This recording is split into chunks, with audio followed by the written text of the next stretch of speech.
இயேசுக்கே புகழ், இயேசுக்கே நன்றி, மரியே வாழ்க. என்னோட பேர் சரோஜா. என்னோட ஒரு சின்ன மட்டம் கன்னியாகுமரி பக்கத்தில் இருந்து வந்திருக்கேன். நான் இந்த தியானத்துக்கு ஒரு 15 வருஷமாக வந்துட்டுருக்கேன்.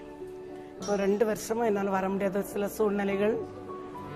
நான் தியானத்துக்கு வந்தது எங்கள் அக்காவுடைய ஒரு பிரச்சனைக்காக வந்தேன். எங்கள் அக்காவோட பொண்ணு இறந்து போயிட்டாங்க. அவங்க ரொம்ப மன வருத்தத்தோடு இருந்ததுனால அவங்களுக்கு ஒரு ஆறுதலுக்காக தான் அவங்கள அழைச்சிட்டு வந்தேன். ஆனால் இங்கே வந்து தியானத்தோட பேர் வந்து திருக்குடும்ப தியானம்னு எனக்கு தெரியாது. நான் இங்கே வந்ததுக்கப்புறம் தான் இது குடும்ப தியானங்கிறத நான் உணர்ந்தேன். இப்போ என்னுடைய குடும்பத்தில் நிறைய பிரச்சனைகள் இருந்துச்சு. என்னுடைய கணவருக்கும் எனக்கும், ஏன்னா எனக்கு மறுமணம் செய்திருக்கேன், அவங்களுக்கு ஒரு பையன் இருக்கிறேன். அதனால் குடும்பத்துக்குள்ளே நிறைய பிரச்சனைகள் இருந்துகிட்டே இருந்துச்சு.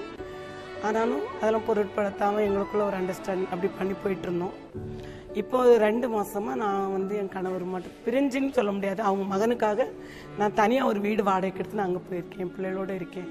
ஆனாலும் மனசில் ரொம்ப பாரம், அவங்க கூட சேர்ந்து வாழ முடியாத ஒரு சூழ்நிலை இருக்குதுன்னு சொல்லிட்டு அப்புறம் இங்கே வந்த நேரத்தில் குடும்ப தியானம்னு சொல்லும்போது எனக்கு ரொம்ப ஆச்சரியமாக இருந்தது. ஏசப்பா நம்மளை இந்த தியானத்துக்கு பேர் சொல்லி தான் அழைச்சி வந்திருக்காங்க அப்படிங்கிறத நான் உணர்ந்தேன். இங்கே ஒவ்வொரு பிரதர்ஸும் ஃபாதரும் கொடுத்த ஒவ்வொரு மெசேஜ்லையும் ஆண்டவர் என்னோட பேசுனது நான் உணர்ந்தேன். ஒரு குடும்பம்னா எப்படி வாழணும், ஒரு கணவன் எப்படி இருக்கணும், ஒரு மனைவி எப்படி இருக்கணும், பிள்ளைகளை நம்ம எப்படி வளர்க்கணும் அப்படின்னு. அதுவும் குறிப்பாக ஜெமிரா சிஸ்டர் ஒரு 10 கட்டளைகள் கொடுத்தாங்க.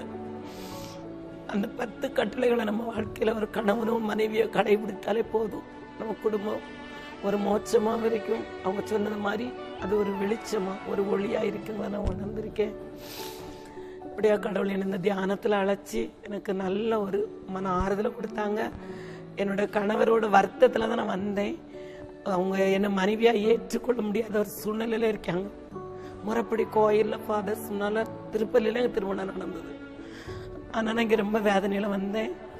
இப்போ வந்து அவங்க என் கணவர் பேசலை, அவங்க ஃப்ரெண்டு என்னை ஃபோன் பண்ணி சொன்னாங்க, சகோதரி அக்கா நீங்கள் வருத்தப்படாதீங்க, அண்ணே ரொம்ப உங்களை நினைக்கிறாங்க, என் மனைவியை நான் வந்து பண்ணது தவறு, என் பிள்ளைக்காக மனைவியை நான் வெறுத்தேன் அப்படின்னு சொல்லி ரொம்ப வருத்தப்படுறாங்க. நீங்கள் ஜெபம் பண்ணுங்க, அவங்களுக்கு மனமாற்றம் இருக்கிறத நான் பார்க்குறேன், நீங்கள் ஊருக்கு வந்தால் கண்டிப்பாக திங்கக்கிழமை அவங்கள பாருங்க அப்படின்னு சொன்னாங்க. நான் இங்கேருந்து ஜெபிக்கும் போது அங்கே என் கணவருக்குள்ள ஒரு மனமாற்றத்தை நான் உணர்ந்தேன். இப்படியா என் குடும்பத்தில் ஒரு சமாதானத்தையும் என் மனசுக்கு ஆறுதலையும் தந்த கடவுளுக்கு கொடான கொடி நான் நன்றி சொல்கிறேன்.